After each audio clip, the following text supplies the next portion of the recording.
Проектот кој што се реализира е со поддршка на ИПАР-2 програмата 2014-2020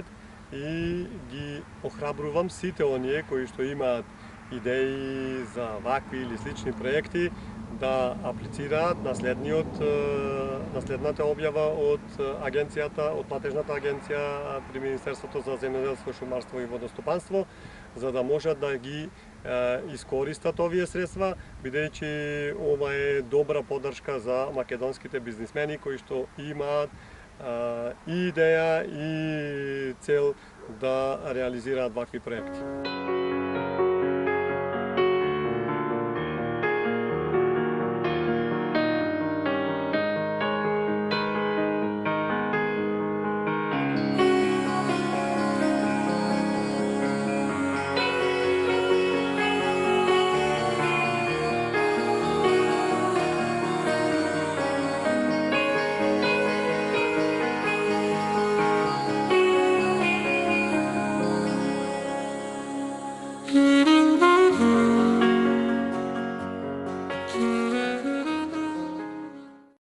Она што значи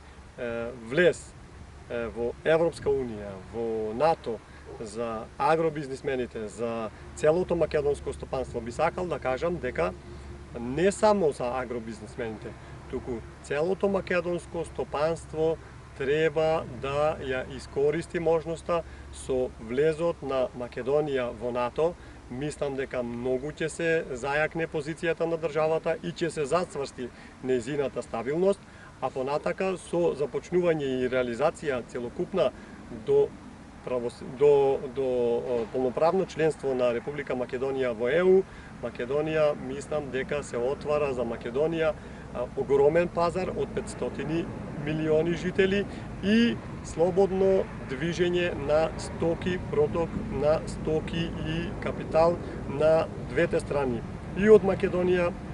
кон Европската Унија и од Европска Унија во Република Македонија, што значи нашите кои што веќе млади кадри, млади деца заминале, ќе имаат можност истите привилегии, истите права да ги имаат и во Република Македонија. Затоа е битно Република Македонија што е можно побрзо да ги започне и да ги заврши со полноправно членство во Европската Унија овие преговори.